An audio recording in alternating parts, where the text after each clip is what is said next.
Welcome, friends, to Tanked Up, the podcast about video games and beer. I'm one of your hosts, Ben. It's episode 301, and I'm here with Lucy.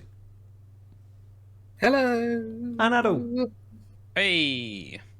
Both of you returning once again for a slightly different format now. We're going to go for little hour episodes, so you're potentially going to be getting 2 a week at this rate. We're splitting it up a little bit, chatting about some games, and then delving into a bigger topic.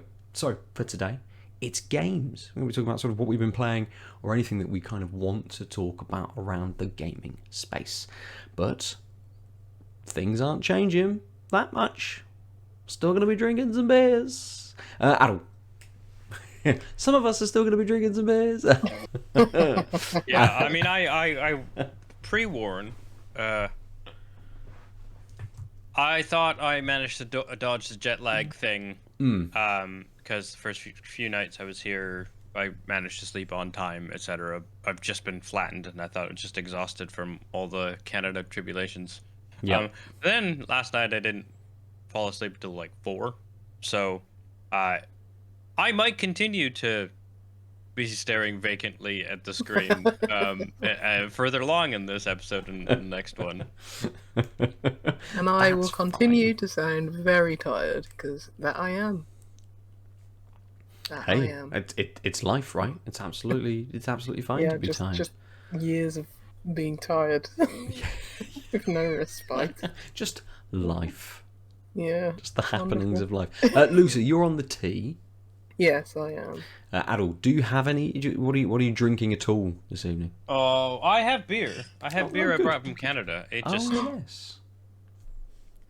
this time I've got a Calgarian brewery called Cabin. And it's their super saturation New England Pale Ale. They strong beer at 6%.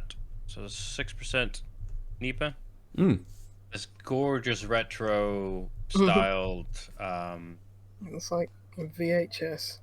Yeah, or like PBS or like National Broadcasting Company like logos in like for The their 80s, crappy 80s 70s 80s television show. It's Yeah. the morning show colours. Yeah. Yes. Nice. Good. Are both of your beers over our episodes going to be sort of Canadian beers for the next couple for this week? For this week, yeah. Ooh, Nice. So for this episode, I'm going to be drinking a beer from Odyssey Brew Company, who I haven't had for a long time. Yeah. I haven't popped up Yeah. in a while. A little can. Ooh, it's one I of love these that sort of can. It's the Sun for a beer called Sun God, an IPA, 7%. It doesn't give me much on there, although what I have now noticed, I haven't done it, but there's a QR code on the back of the tin now, and it says scan for tasting notes and canned on dates. Ooh. I mean, QR codes are having a little renaissance. Yeah, but people that's doing a this now? genuinely good use for it. I mean, I does like it that. save does it save a huge amount of space on your can? Could they have fit some notes and a date in that same amount of space potentially? Well, No, if impossible. they direct people to their website, then people probably just buy more beer. I mean, that's part of it as well, driving all the traffic. I'm going to bring up this QR code so I can see when it's been canned on. But we'll come back to you, Aadil, first for the super saturation. So it's very pale. It's a gorgeous sort of opaque. I mean, you can see. It's like I'm superimposed it. There's no Yeah. shadowing at all. It's a lovely Nothing. looking beer. Yeah. The head was a bit of a tall pour. I think that might have been my ye old pouring at shoulder height to get on camera, but you can see that it's diminished quite a bit, but it's quite a creamy looking head, to be honest. Like it's I don't know if you can tell, but it's actually almost peaked. Like it's there's some it's not all gone down flat on the level. There's sort of and it smells just amazing. It's slightly tangerine sweet, and then like lashings of both passion fruit and mango. just like a really like yep, it's springtime, isn't it? Right, right, everyone. That's Uh, the vibe I'm getting from it's still winter. Well, but is it? I mean, Yeah, and it's like one of the coldest months that we it's have. like This 8 degrees. I mean, it's Yeah, warm. today's been alright. Yeah. It's warm. It's really Yeah, warm. It's good. Yeah. Global warming. Exactly. Ooh.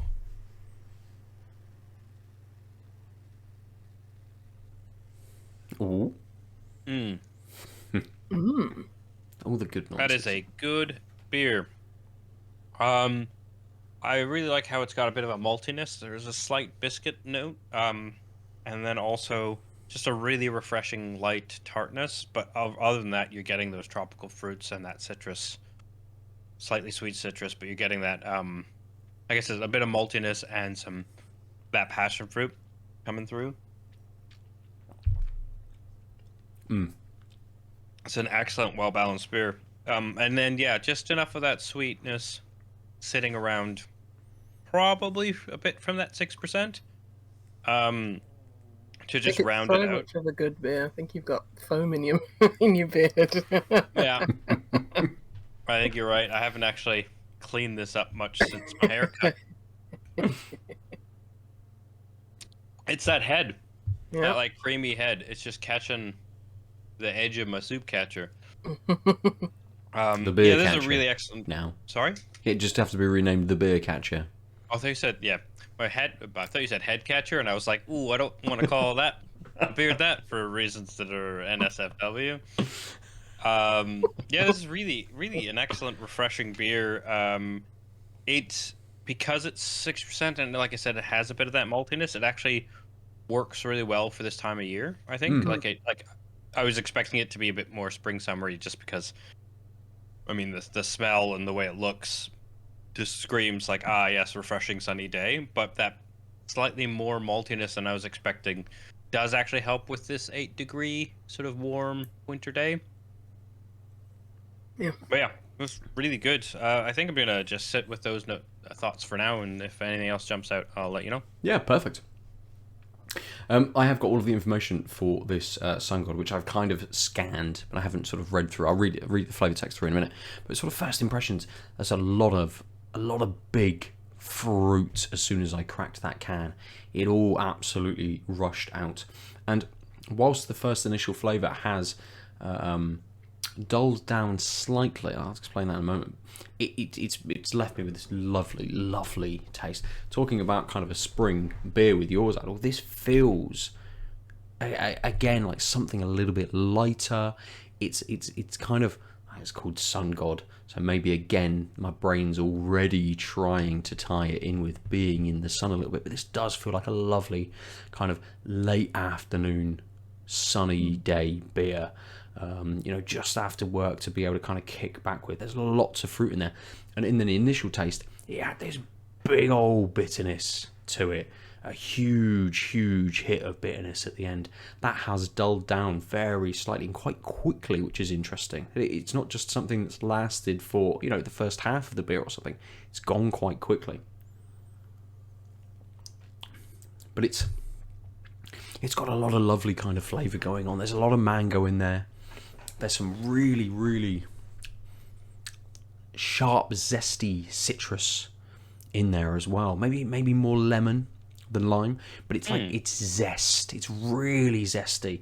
So I don't think, again, scanning the ingredients, there's not like sort of lemon zest or anything that's been added into this, but getting this lovely zesty kind of flavour, which then leads into a slightly peppery hint, and then that bitter finish, which again has dulled very slightly, but it's still there, and that is the flavour that is sort of left with me.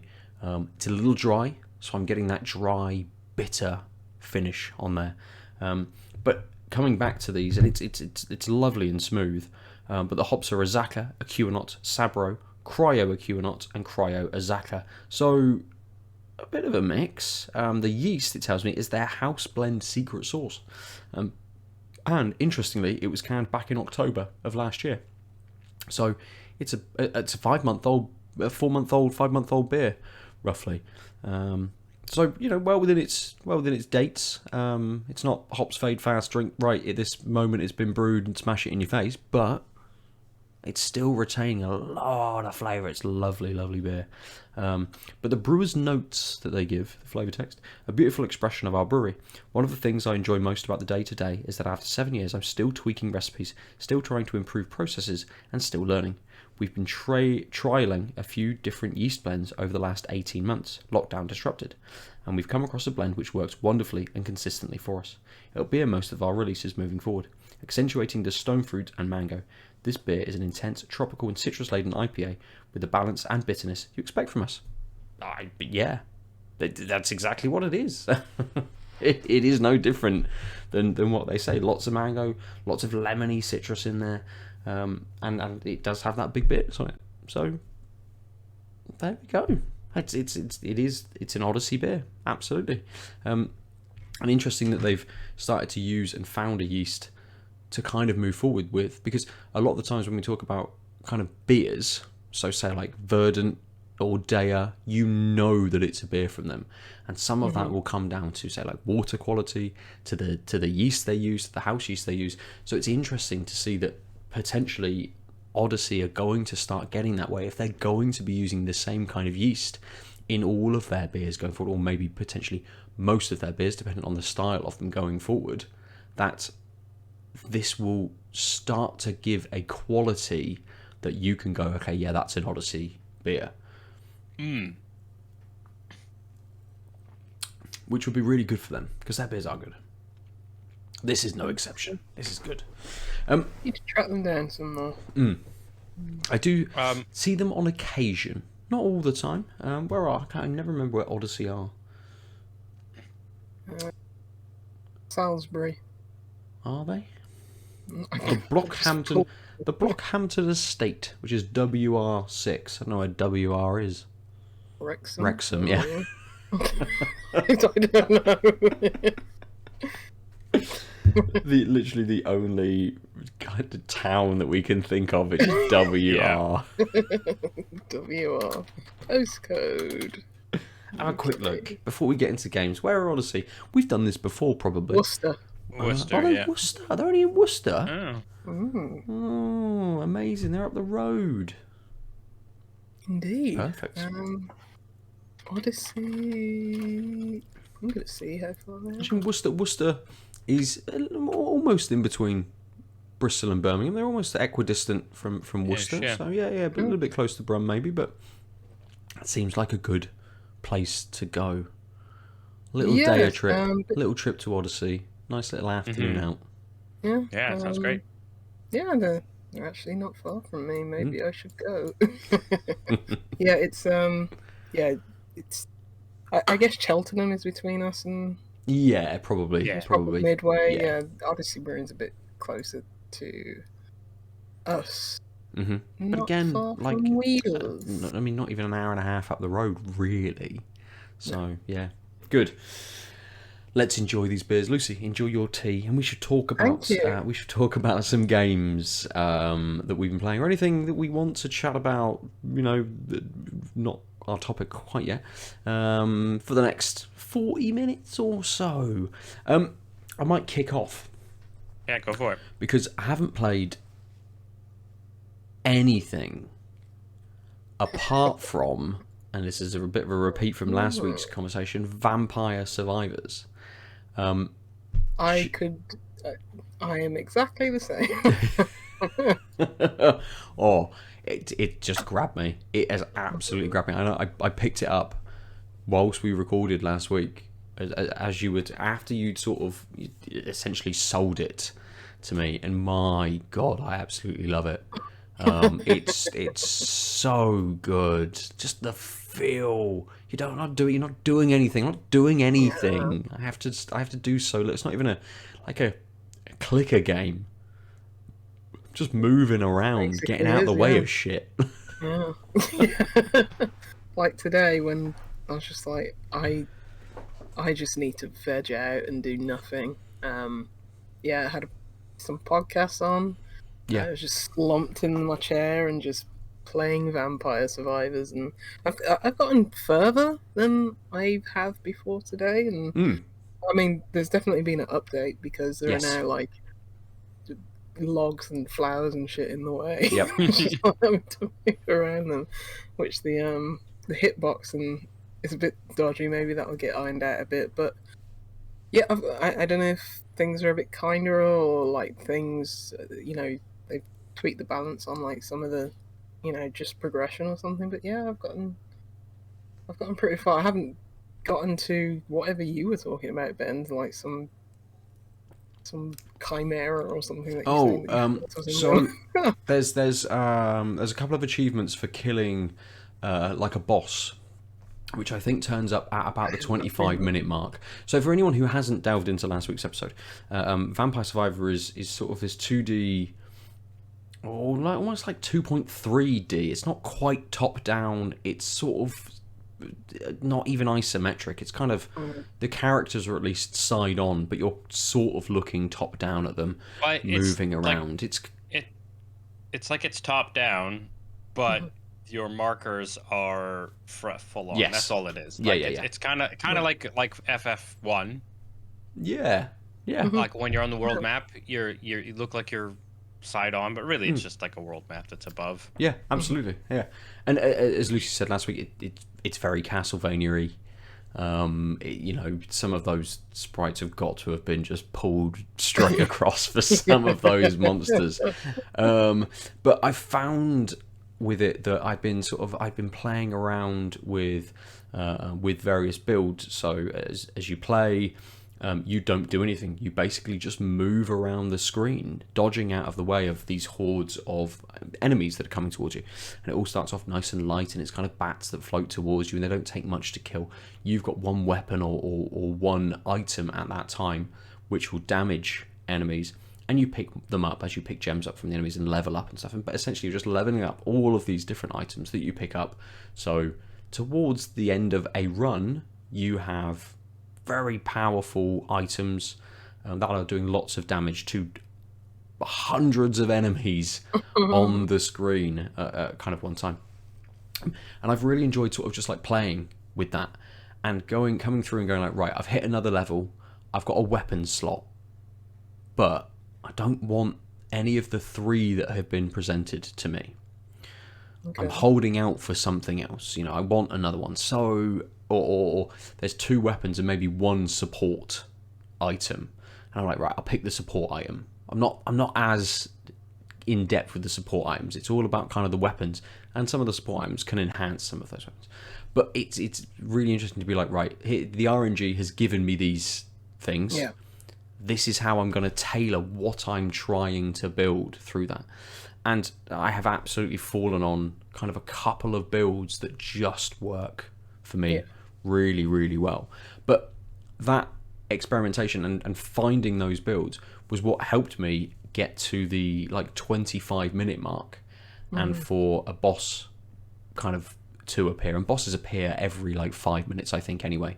And they might be slightly upscaled versions of some of the other enemies that you encounter. But hitting that mark brought out in the second map, the second space, the library or whatever. Yeah, the library. Yeah, a big old vampire, and he went down incredibly quickly, just because I was spec'd in such a way that nothing could get near me. Yeah. With some of the items, they bash people out of the way. You can have stuff that's essentially spinning around you and things. But in my last playthrough, I found a slightly better build, and I got to the half an hour mark, and basically died at the half an hour mark. But found this build which was just absolutely slaying stuff. Like, I didn't even have to move for the last few minutes. I just stood, and everything's coming towards me, just being buffeted by everything. And it's ridiculous how I'm doing nothing, yet I feel incredibly powerful. Yeah, the garlic and the Bibles. essential for like late runs. I just got past, was it 20 minutes? I got the achievement for 20 minutes Yeah. just today. So yeah, I don't know how much further I got beyond that. But yeah, I had one of those runs where it's like, yeah, I don't have to move, but then I just got completely swarmed by some ghosts or something like that. I'm just like, Oh, they move so fast. But yeah, it's just like I'm just happy just messing around with different builds, not always going for like the same ones. If I see garlic come up, I will go for garlic Yeah, every time. yeah. But other than that, it's like, yeah, I just mess around with like most of them. I mean, some are definitely I favor more, but I'm just like, whatever. I'll try this one time. What is this? I don't know, this weird leaf. Because I think one of my runs today, my longest runs, was with that like leaf that makes you invulnerable for like Oh a yeah. couple seconds, Yeah. and it's just like, oh, okay, this and garlic really got me far. So yeah, it's cool just messing around with different builds, and Yeah. it's and you never feel bad about the RNG in that game because it's like, yeah, cool, yeah, whatever. It's 20 minutes out of my time. It's sort of this is better than Hades though. But in Hades, you never felt bad about the RNG most of the time. But yeah, this is, But Hades feels, you know, like there's maybe a little bit more skill to it than Vampire Survivors. Are you There's sure? not a huge amount of skill to Vampire Survivors, but it is absolutely. And the times that I've played have been like, you know, the evening. I've worked for my evening. It's hit like 9:30, and I'm like, cool. I just want to wind down for a bit. Let's play this. And you know, you might have like a little 5-minute run where you're like, oh fuck, I've just fucked up completely. Like I picked the wrong things for the first 5 minutes. When you get swarmed and your character just like lies down and It is literally like the side on image just goes bomp, and it's just like, oh cool, all right, all this blood spurts up, you're like, brilliant, I'm dead. But yeah, you then sort of you play around for 5 minutes, and then suddenly the run hits, and you're like, yes, I've got this, cool. I'll you know, the next time it pops up and I can either level that item up or pick another item. Nah, I'm not too fussed about those other two items, I'll level it up, cool. And you get to a point where you know what the next level of that item will kind of bring. Yeah. So you're like, right, the garlic's at level 6. I know the next one, it doesn't increase the radius, it only ups me by 1. So actually, picking level 3 of the wand or the bone or whatever else you've got in is more beneficial for the next 30 seconds. And you level up so quickly as well because you're just decimating things. There's just gems everywhere. So it's not even, in that sort of sense, you're worried about when you will kind of level up next. It's very, very compelling in how quickly it throws things at you and how fast-paced it is for such a slow, user experience.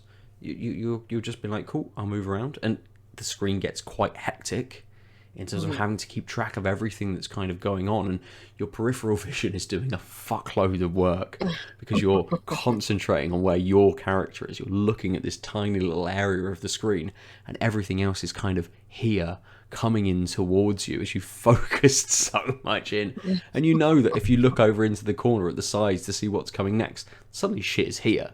And it's coming, it's swept in from the other side, and it's just got you. So it's really, like, it's such a weird little experience to get so much from it. Yeah, absolutely. I mean, people have done, like, reverse bullet hell games like dodge 'em ups and stuff like that before.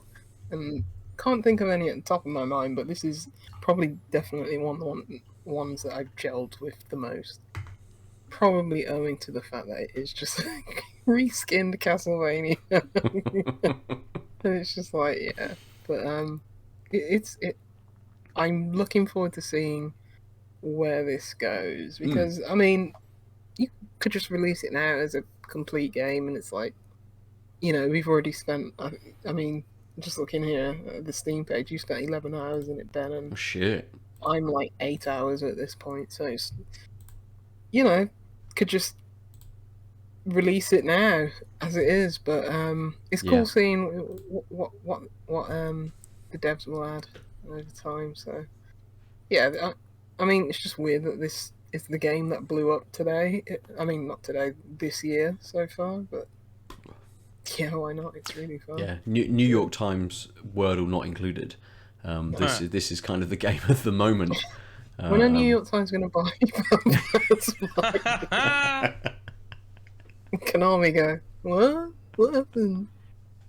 They won't even know, mate. They'll Okay, suddenly just have like, 50 quid in their account extra, and they're like, where did that come from? Yeah. Oh shit! Where have all the fucking Castlevania files gone? I don't know. Just disappeared. Someone accidentally bought Symphony of the Night on iPhone or something. Oh, Which I might do, actually. Because I guess you can just hook up an Xbox controller with it. I mean, I could just play that on my Xbox. yes, you could. Yeah. But again, like Vampire Survivors feels like it could be quite a good little mobile experience. Like there's a lot going on the screen though, that maybe it would be a little bit taxing on the phone. I was going to say I'm surprised that there's not too many frame rate dips, but I am playing it on my beefy PC. Yes, yeah. So maybe it shouldn't be a surprise, but yeah, I could definitely see that slowing to a crawl on like the Switch or something like that. But yeah, especially when it's just like, oh my god, there's like 1,000 different sprites on the screen at this one moment. I mean, you say that, but its minimum specs are real small. Yeah. It needs Windows 7, a Pentium 4 processor or later, so long as it's SSE2, which means it needs 2 cores, basically, multi-threading and multi-core, 1 gig of RAM and 200 megs of space. Okay. 1 gig of RAM. Yeah. That's amazing. This PC has 16 gigs of RAM, so theoretically I should be able to play 16 times this bullet hell game. Right? Wow. That's how that works? Put it on Switch and it'll sell gangbusters. Oh mate, that would go fucking nuts on Switch. Yeah. I mean, it's like £2.10 on Steam, so it'll be 450 quid on Switch. But at least people will still fucking buy it. Yeah. It will literally be like $7.99 on Switch. Yeah, guarantee it. Yeah, I might go to the Buckies and put a bet on that because there's no way it's going to be £2.10. But again, I mean, I literally just bought it because I had 56p in Steam credit thanks to trading cards, and I was like, I can spend $1.50. You guys seem to love this game. I'll give it a go. Nice. I think you'll really enjoy it. Yeah, absolutely. I think it'll just be a. Yeah, I think that you sold me the lack of skill needed.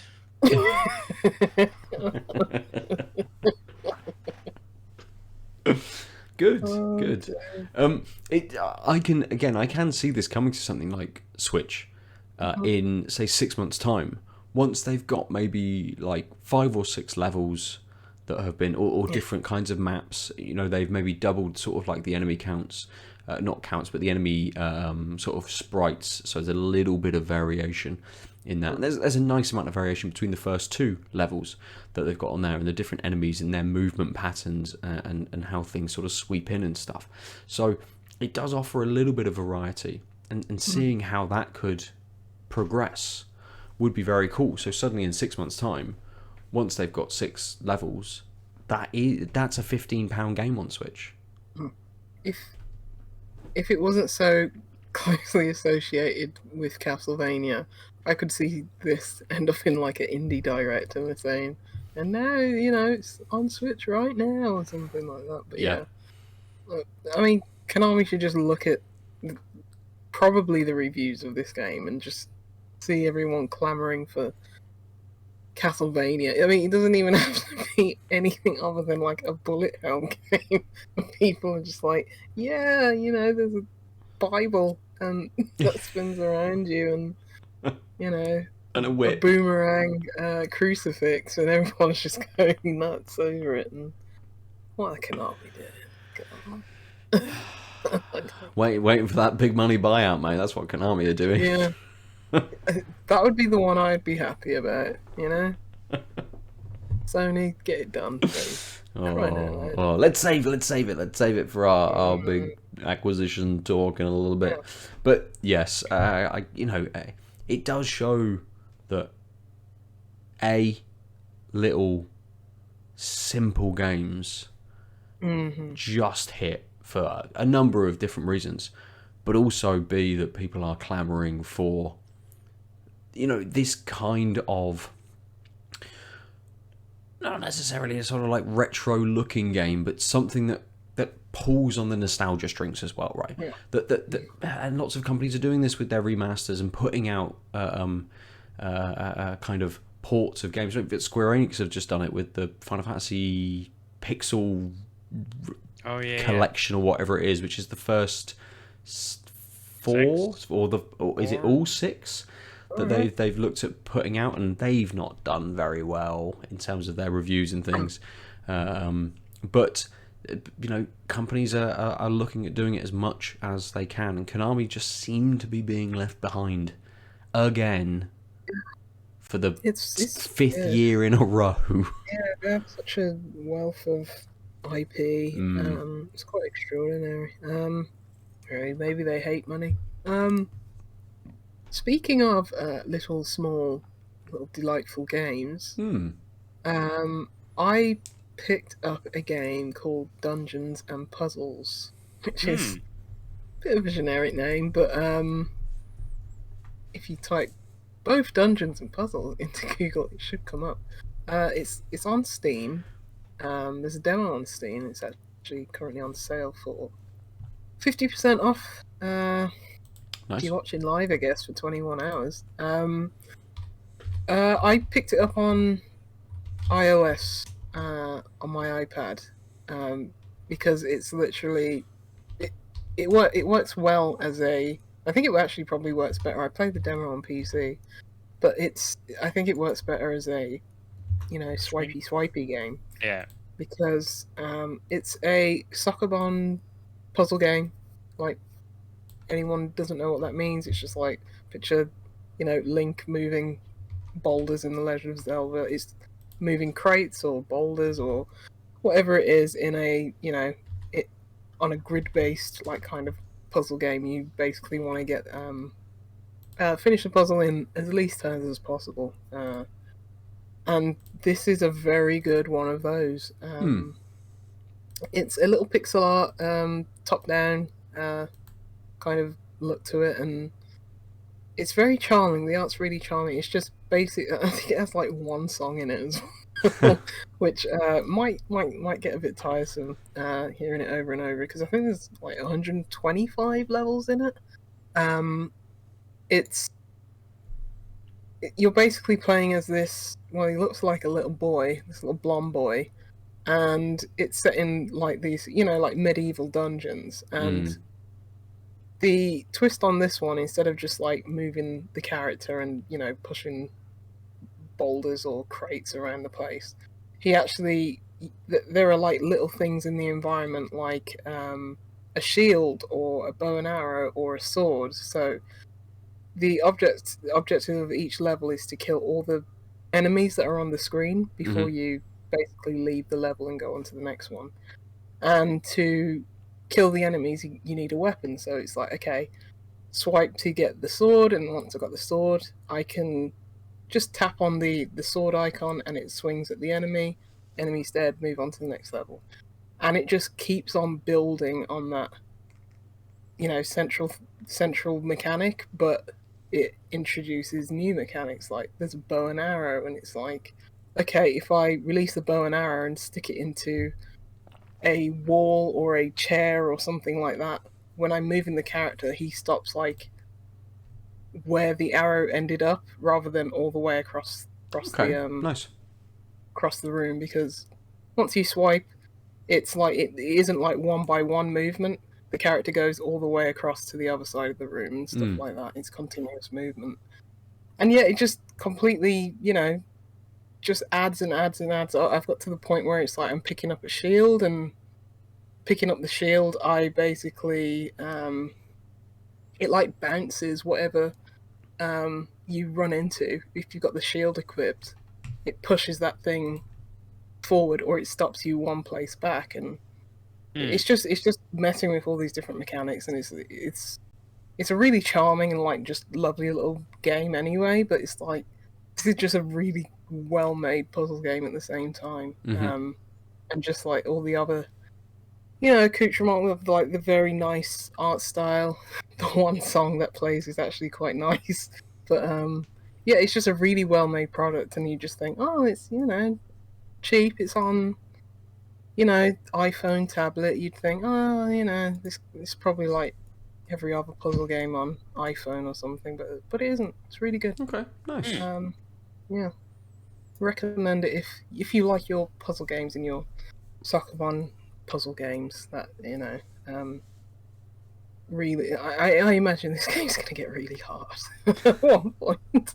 I did see on one of the screenshots on Steam that it came up saying level 82. How far through have you got, Lucy?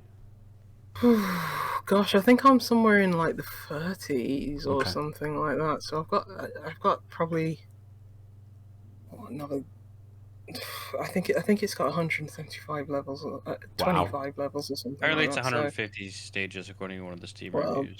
so I'm a fifth of the way there. So yeah, and man, yeah, I don't know how hard this is gonna get, but at the moment the levels are small, so it's like, and that's what I love about puzzle games like this. It's like all the information is there on this one little screen, and it's like you're not having to go through like hundreds of moves to figure it out. You're just having to go through a few very specific moves and get all that, in your brain in the right steps, and it's like, okay, I can think it out because it's all there. All the information I need is right there on the screen, and that's all I need. But yeah, I don't know how big these levels are going to get. Hopefully not too big. But you can complete the level in as many steps as you want. It's just you open up bonus levels if you complete them in as few steps as possible. I gotcha. There's a little counter telling you in each level the minimum amount of steps you can complete in.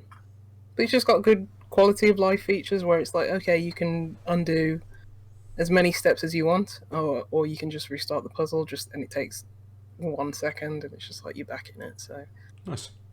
it's good. It's good. I don't know how I found this, but it's good. I think I might have read it on some weird ass We Love Indie Games website or something like that. But yeah, really charmed and taken by it. So that is my relaxing game when I'm not playing Vampire Hunters. So I can play this in bed. I can't play That's nice. Vampire Hunters in bed because my Steam machine is not here. On my Yeah, Steam Deck, whatever it's called. it will be soon. It better be. I swear Hopefully. to God, I've been waiting. That's it. Vampire Survivors will be the first game you play on it, right? It seems like, even though there's all these massive games, they're like, yeah, Horizon Zero Dawn. It's playable on your Steam Deck, and all of these massive games. Like, yeah, we've done it so we can make it playable. And there's tons and tons and tons of games. Just play fucking Vampire Survivors, isn't it? Like, I mean, most likely, I'll pick up Disco Elysium, and I'll be like, ooh. I really want to play this, and this is the perfect thing. Because I think by the time it came out on Switch, Steam Deck was already announced, I think. Yes, yeah. Yeah, I believe you're right. I think the Switch version was incredibly buggy when it first released as well. I mean, No the surprise. Switch version ... implies on release. I'm sorry, the platform's great, but on release, when it's a major other console release that's been ported, it's never pretty. Yeah.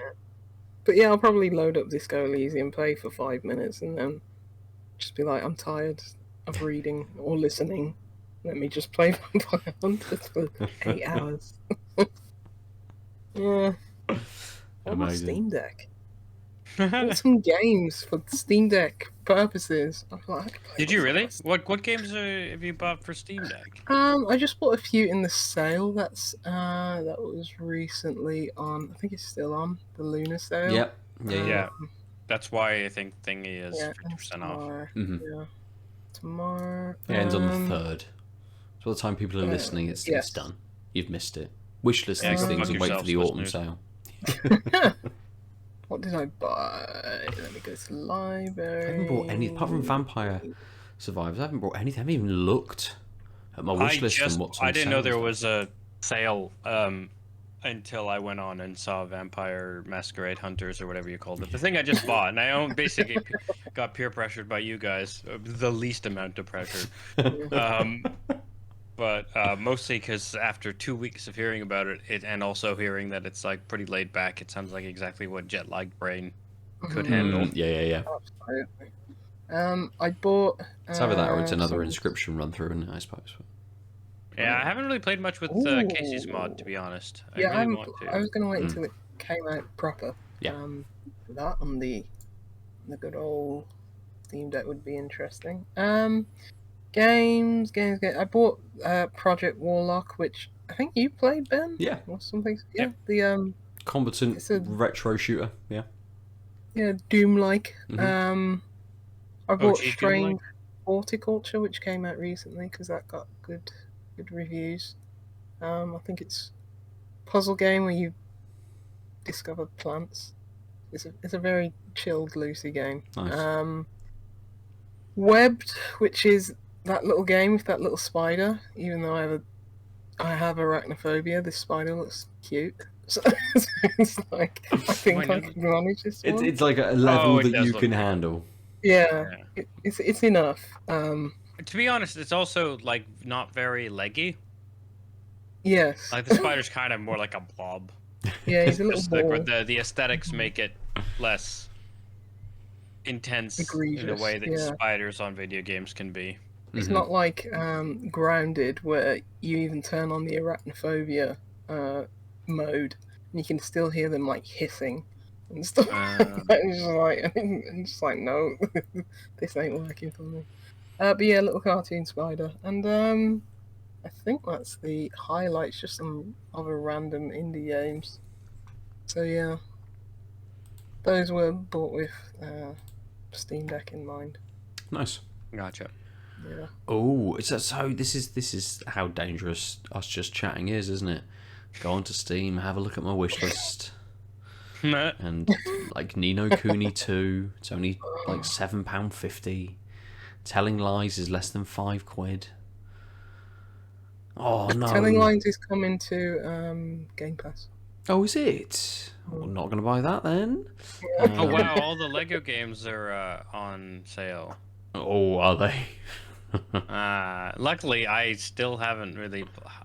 I was a collector of those for a while, where it's like, oh, I'm a couple games behind. I'll still pick. I have the DC Hero one that I haven't even installed, and since then I was like, I need to not purchase these because it doesn't matter. Yeah. And they're all the same.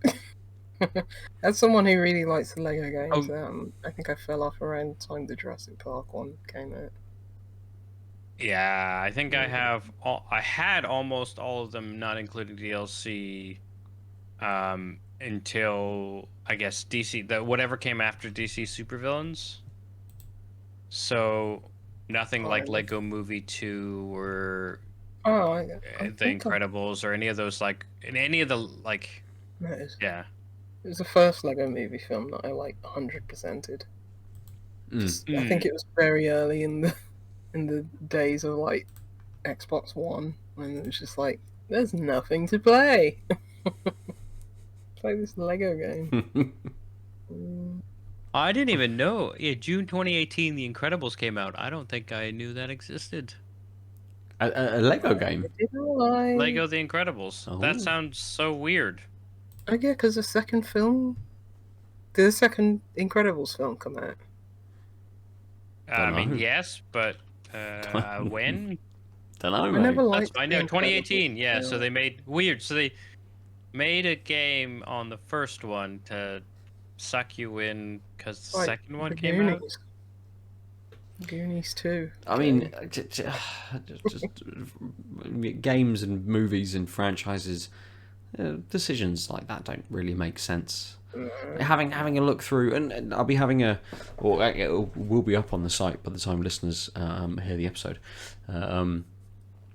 and again, not to spoil kind of my thoughts on our topic or the next episode, I've done a little bit of a deep dive into kind of like PlayStation and what acquisitions they might make next, and the amount of kind of like little rabbit holes I went down whilst just looking for just a little bit of information, but about how bad decisions were made even in like the 2010s or the late 2010, the 2016, like poor decisions were made which just absolutely destroyed a company, which you're like, people knew about this like 20 years ago. Why did you make this kind of decision, sort of thing? And again, reading Jason Schreier's latest book, which I cannot remember the name of right now, Press Restart or something like that. Yeah, I think something like that. Good. Yeah. Again, reading about some of the decisions people have made, even in recent history, in the last 10 years or so, it's just like, why are you doing this? Like, why, like big companies making these awful decisions. And then that's when you realize that like how out of touch executives are. Yes. Yet they get so Especially much money when they're for like success. baseball players or whatever it is. I don't know if you got to that chat. No, I haven't. No. Yeah. Yeah. It's extraordinary. Nice. I look forward to it. It's what I'm reading at the moment. Yeah, I really enjoyed it. It's better than his first because I think it just flows better. Like, Yeah. and like a lot of the studios and the people working for them are like interconnected. Like they've worked on under several of these horror stories, and but I also think there's like a bit more hope and optimism to it. Just in terms of like, okay, this is bad, but most of these people came out on the other side okay. Right. And it's like, we know the mistakes now, let's hopefully learn from them, but who knows, But yeah, reading that last year when the whole Activision stuff had come out was, it just shone a new light on how bad things were. Yeah, I can imagine. Mm-hmm. Oof. Mm-hmm. A big old oof. Yeah. Was it the dial? Just oof. Yeah. Yeah. So nice. I suppose they're the games that we've been playing as well. Yeah. Just led us down this big old rabbit hole. All the way round to Jason Schreier. But let's have a little 5-minute chat about our beers, shall we? To round I had a out quick the episode. Game. Oh, did you? Oh. Because I didn't talk about it last week. It's just Ender Lillies, Rise of the Almighty. I don't know what it's called. Ender Lillies, Quietus of the Night. God, I hate RPGs. I mean, I love RPGs, but I hate their titles. Yeah. I meant to talk about this last week, but I basically was like, I would like downtime thing on Switch that I brought with me to Canada. And the move went poorly, but because the last 10 days of my trip were sharing a hotel room with my folks, and I'm really grabbing the Switch. Is it that long? Yeah, it was 10 days to the day. Yeah, I remember you said it was long, but it seemed to go. It went like very quickly for me. If that helps you any at all. Yeah. And I picked that game. It's a 2D action RPG, and it was a bad fit for what I wanted. But I'm looking to play a little more when I'm back on my feet.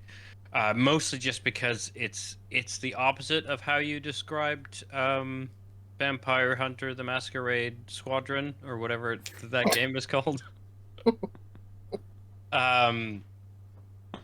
Because it's not, I'm not saying it's super hard, but it does require timing, and like you get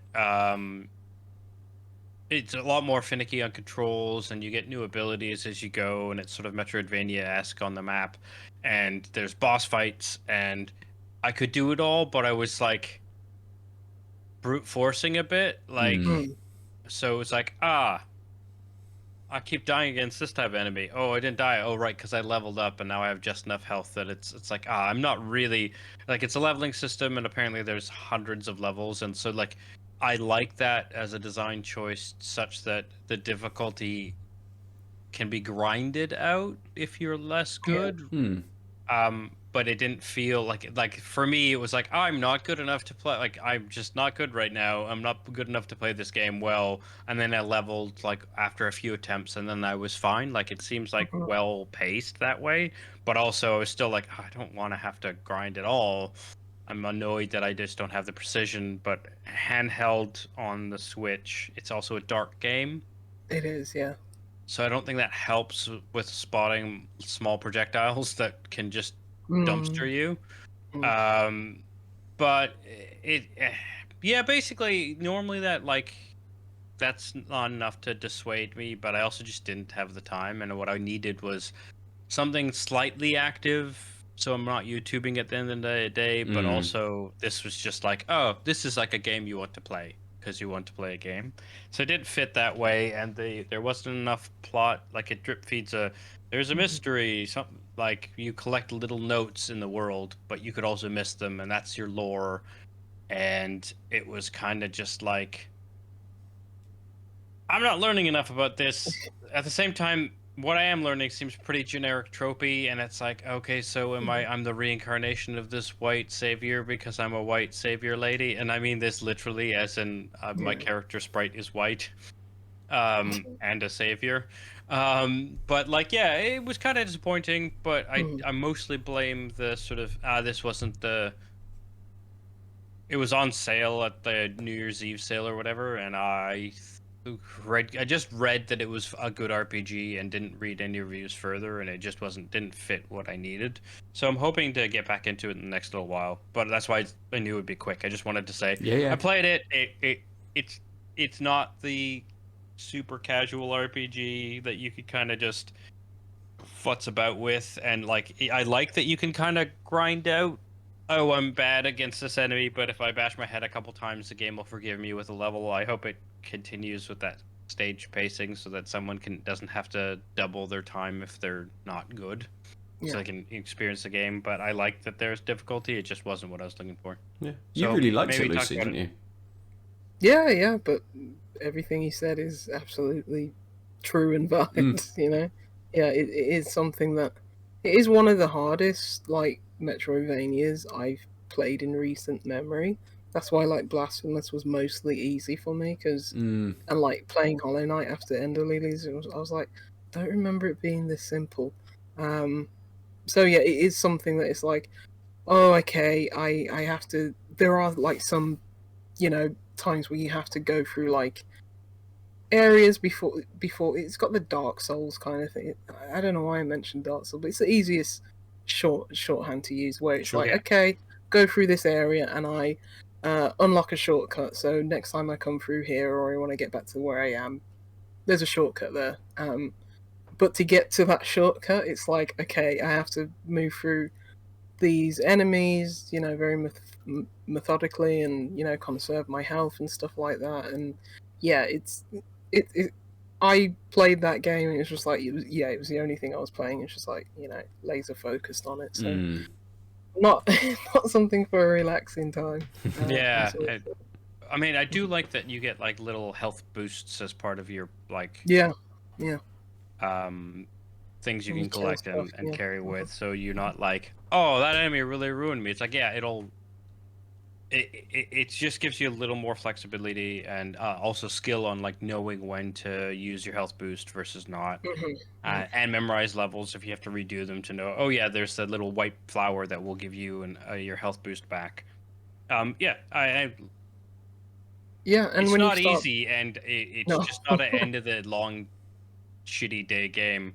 I also think, like I said, I actually think that between the small screen and the crappy Joy Cons versus like using the Pro controller, that's a game I'm pretty sure I could feel the difference on. yeah, Just because it's it's finicky precise. Yeah. but tight. Yeah. Yeah. Yeah, and when you start like unlocking all the different builds and different characters that you can have around you and doing damage, like bird just dropping bombs on people or whatever, it becomes really interesting and fun. But you have I to mean, once you start unlocking more things, it just becomes way better. But you have to get to that point before it just becomes so much easier. So yeah, you basically get to play with your sword. Well, yeah, Yeah, you basically your have sword man. your sword man, but then you unlock free new spirits who will fight by your side, Right, and so you can swap them. I think at the beginning you can get 2 or 3 at a time, Yeah, and then I don't know if that increases, but yeah, it does. that part, yeah, Yeah, or really I think it's appeals. 3 at a time, but it's like some of those ones that you unlock, and once you've got, you know, once you've got your builds down, because you can have 2 different ones, just switch between them like pretty simultaneously. When it's really fun because it's like, Yeah. okay, this enemy's coming up. I know just to get the dog to maul him or something like that, and then switch to something else. But you have to kill like secondary bosses in the world to get those like upgrades. So Right. if you're not in the Yeah. mood of like fighting, you know, somewhat hard bosses, yeah. Yeah. Nice. Yeah, I Cool. think Lucy's like, oh, I could have told you not to get that game when I said I was playing it. Yeah, I don't think you two are big on Metroidvanias, you know. Ben has Yeah, his you're moments. like, Ish. you're Yeah, like ish. ish, Occasionally. but that's the thing. It's like I'd be like, if you can play this game like Ori and the Will of the Wisps free on Game Pass, you'll probably like it. Yeah, But I absolutely. recommend you spend money on it. Yeah. Maybe not. It was like something like Guacamelee, which I think I probably got through PS Plus, 10 years ago now, whenever it was, Yeah. 5 years ago now, however long. But Guacamelee is brilliant. Yeah. Guacamelee 2, not quite as much as Guacamelee, but again, there's certain Metroidvania games that absolutely I just kind of fall for. I'm like, yes. I'm not saying it's like me and like tactics games or something like that. I'm not saying it's like a level of hate. It's just it has Yeah, to we be don't very gravitate good. toward it. Yeah, Yeah. you know, Yes. I know Yeah, what you yeah, two So like. for me, it's God's sake, I know it you was like like the different builds and stuff. I like optimizing characters and balancing them that way, and so I'm super keen to try that. But Yeah. does mean I have to get a bit better. And also, I think, like I said, a lot of it was like, oh, I know I need to just back off with this boss, and then the next 3 times I fought it, I didn't because I was just like not in the headspace to Yeah. play like strategically in the action strategy, like the immediate way, and I was like, I picked the wrong game for now. That's Yeah. basically the Some problem. of those bosses are like, you know, like you white knuckle clenching your switch doing that. So whereas like Blasphemous, they all just fell over. It's just like so. Ender Lillies is a hard game. Anyway, so that was the one game I wanted to mention this Perfect. No. Good. Nice. Good for all of us to have had some time with some games as well, which is perfect. Let's finish on a final note about our beers. Aadil, the super saturation. Yeah, Did you enjoy it?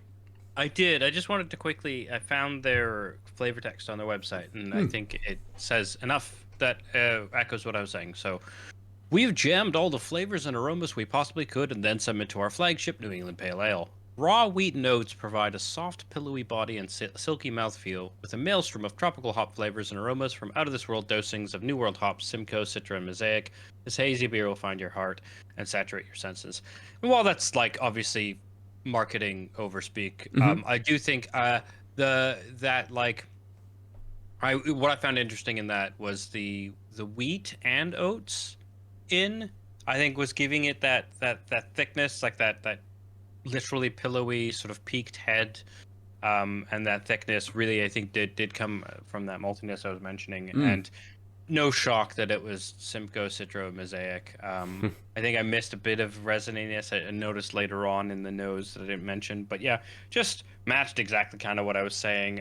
What I think I like more about it is that this flavor text and like the name super saturation sounds like it's like in your face, but actually it's not. It's a step back from that. Like I do believe it's super saturated with these flavors, but these flavors aren't like boisterous. They're just there and strong. And that's better than I think if it was just like a juice bomby sort of like feeling like tropical juice all over my face or something like that.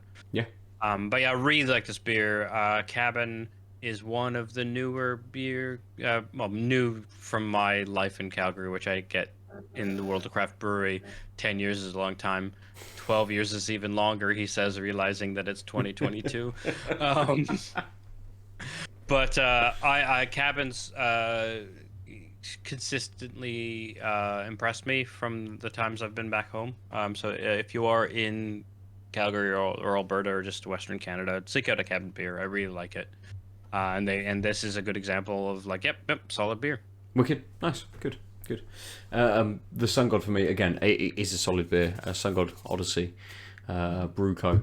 It's really nice. It mellowed so much as I was drinking it. I think my palate just became accustomed more and more to it. So that whilst it was that really big kind of hit of bitterness at the end of that initial flavour, that mellowed so much, and you were just left with this lovely mango and this nice zesty lemon in the background, and that bitterness was there. It just dulled down a reasonable amount. That if I'd have been kicking back on an afternoon with this, it would have just gone and gone. You know, much quicker than I'd have drank it sort of over the last sort of 50 odd minutes. It would have just disappeared. And at 7%, that is absolutely dangerous. But it's so just like, it's crushable almost. You know, when we talk about like 4% beers, which are like poof, gone easy. This is similar. After you get over that initial blast of that flavour, it mellows so much that you can just nail it. It's just lovely. A really good beer. So, there are beers for this episode. That's what we've been chatting about. If you want to get hold of us, we're at Tanked Upcast almost everywhere. I'm at Nova_47. Lucy is... Juicy Loose 9. I was like, oh yeah. Why are we doing this now? I know, it's weird. It's an hour. Stick around, though, because there's a second hour coming, like, right now, if you're watching us live on Twitch. But a couple of days later, if you're listening to the podcast version, which is weird. But Aadil, if people want to shout at you, how do they do that? Please don't. If you want to have a pleasant conversation, I'm at the Omniarch on all of the things. Perfect. Everyone go to outoflives.net, which is where we live as well. And as some people are doing, you can come and watch us over on Twitch, where even though these are now broken out into hour episodes, we will stream for a lovely 2 hours getting into stuff. So the next episode that everyone on the podcast service and over on the YouTube will be watching or potentially listening to will be our topic for the week, which we will be launching into in a moment. So we will be kind of right back. But for now, goodbye. See you next time. Hi, I'm still here.